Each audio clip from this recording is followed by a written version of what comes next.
So, Stranger Things Season 5, Volume 1, the first 4 episodes of Season 5, known as Volume 1, just dropped. I just finished watching it. Just wanted to turn on my camera immediately to share my thoughts. I have a lot of them, so bear with me in this video. But yeah, I just wanted to turn on the camera and get out there as soon as possible before, everything is still fresh, obviously. Man, that was wild, guys. Jeez, episode 4 was wild. But before we get into all of that, welcome back to Matt's Real Corner. This is a brand new YouTube channel that I started with the intention of creating a little community where we can all come together and just talk to each other, talk about the TV shows, the movies, the passions that we all have in a community sense. So if you enjoy that, please don't forget to like this video, subscribe to our channel, share it with anyone you may know, send it to some people, and let's get into it. So, Volume 1, Season 5, Volume 1. I'll try to keep it spoiler free. If I do talk spoilers, I'll warn you guys beforehand, because I don't want to spoil anything. Obviously, I know that it just dropped, and I know that some people don't have time, obviously, to get into it that quickly.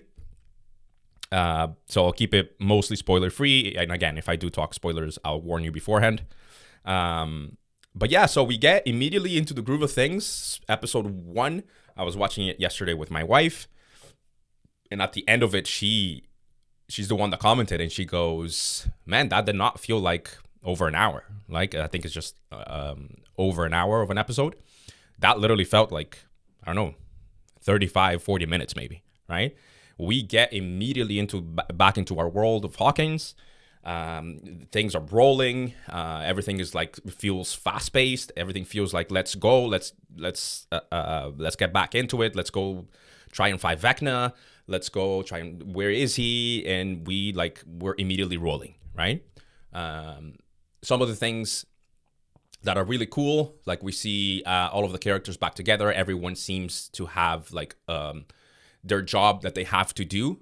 The end goal, obviously, we all know, is to obviously defeat the great villain of the story. And we all know that all of them have that in common, right? They have all suffered under his hand, and they all want to defeat him, right? And then I liked that they all have their little jobs that they have to do and help each other to complete this. I enjoyed very much so Mike in the season. I think so far in the season, I think Mike had the way his character was written in season 4, especially season 3 as well. I think we had lost that whole kind of leader of the pack with the friends type feel with Mike. So I was happy to see that he's kind of back into that groove of things, kind of taking the bull by the horns and leading it. And I think Finn Wolfhard kind of knocks it out of the park as well with that. So props to him. And then we get the little side stories like Dustin's side story, with obviously dealing with the loss of Eddie and how he's feeling now and all of that. You can kind of see how he's dealing with that situation, right? So that was really cool. And then we get Eleven and Hopper again, their relationship, the way, that Hopper is still dealing with the loss of his daughter, and now how he obviously sees Eleven as his daughter, and Eleven sees him as her father, and their dynamic. And then Joyce's dynamic with Will as well, same thing. She tries to protect him, but they are all grown up now, so they're not kids anymore. Joyce, obviously, because of the suffering that she had with Will in the past and the trauma, wants to shield him from everything, right? So we keep that going. And then the new stuff as well that's introduced that I found really cool was Robin and Will's relationship. You can see the start of something special there, right, with both of them. And then there's really cool pieces of dialogue between them two that I really enjoyed. And then, yeah, so we get right into the groove of things in episode 1. Like I said, does not feel like an hour plus. It literally does feel like 35 minutes, maybe, which is really good, right? And then maybe we hit a bit of a stop there. It kind of, episode 2 and 3, it starts feeling like they may be a little stuck here and there. But it's part of the story as well. Same thing, right? Again, I'm trying to keep it here with no spoilers, obviously. So it's hard to kind of share completely my thoughts without the spoilers. But and then we get into episode 4. My God, episode 4 was a hit. And we get episode 4 again, right? So episode 4 from season 4, Dear Billy. My personal favorite episode ever so far. But I'll say episode 4 here, titled Sorcerer, has potential to become that episode. Like, I'm going to rewatch it again. I'm going to watch it again and see where it stands and gather my thoughts, obviously.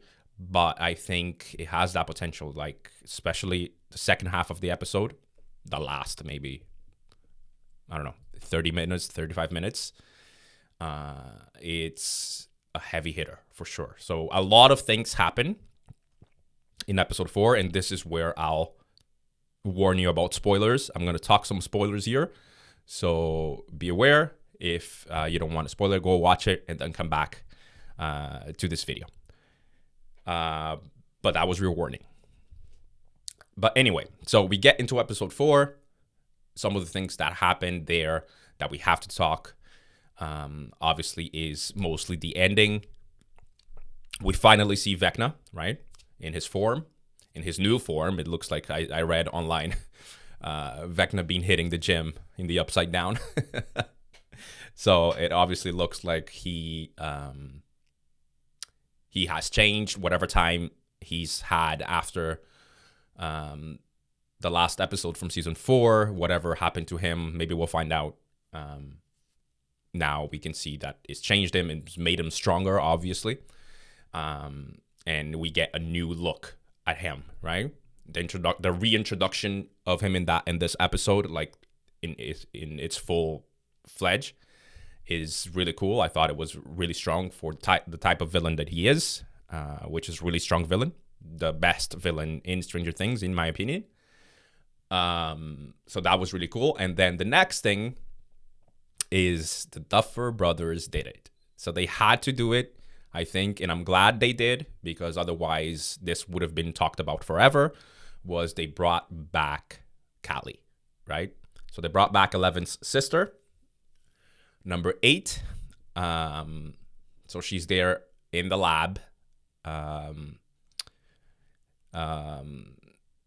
What's her name? The Kay. She is holding her there in a cell, whatever, doing whatever to her brain. But we see that 11 opens the door, Hop lets her back in, and then we get the revelation that she's there, right? So I kind of figured that they had to do something like that. The Duffer Brothers are too good, right, to leave some massive, right, loose ends like that just in the air, right?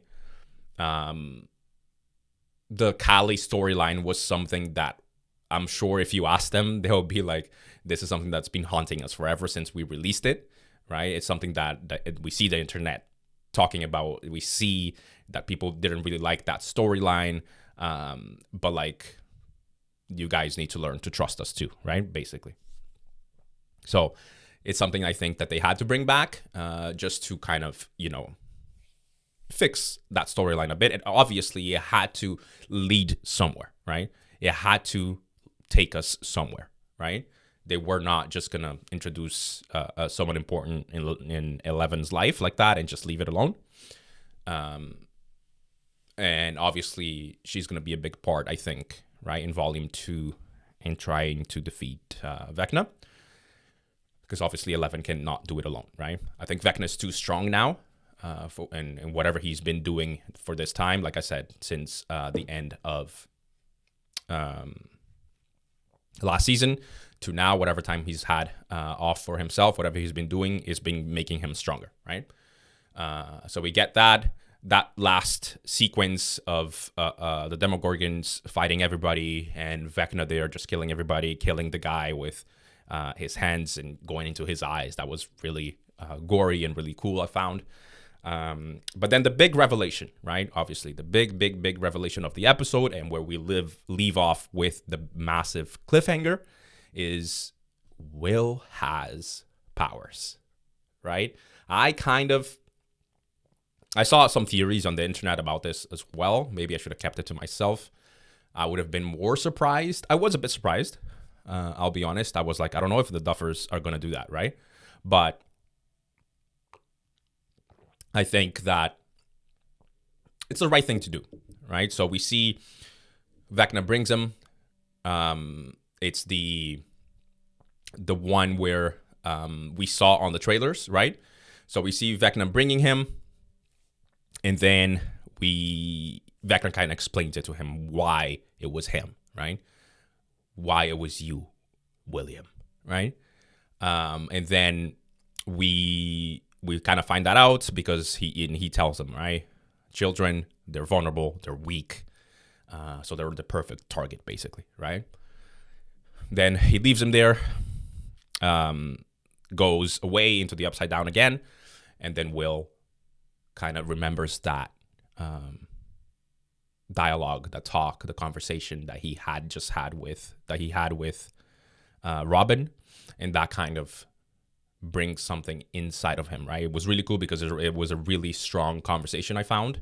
It was really well written, and Maya Hawke delivers really well in it.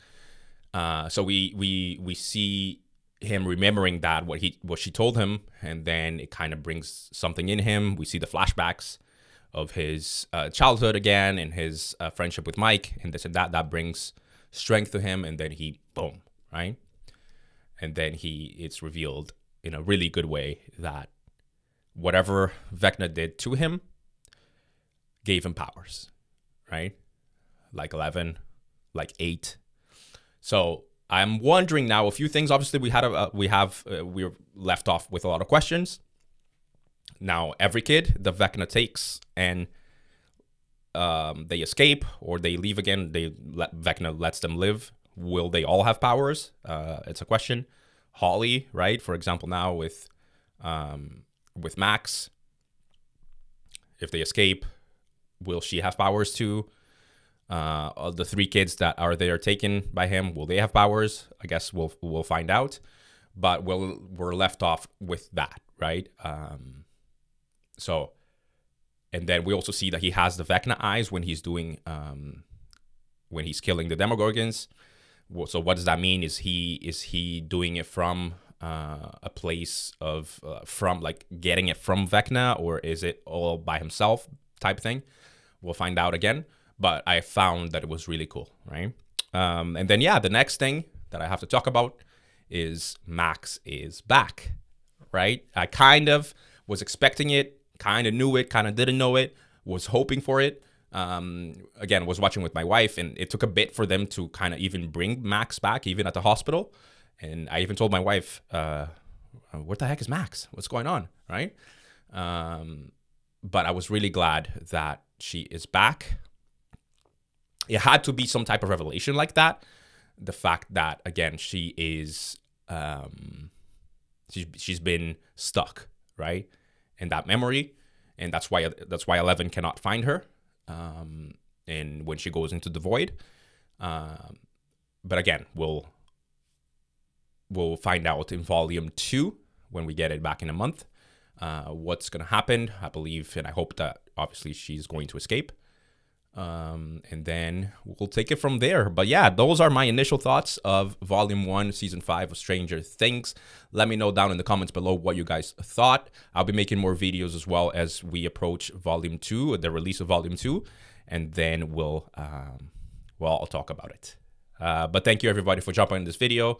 Again, don't forget to like and subscribe to the channel, share it with those that you like, and then we'll jump back in and discuss anything else that I have thoughts on, anything else that you guys may comment down below that you want me to do.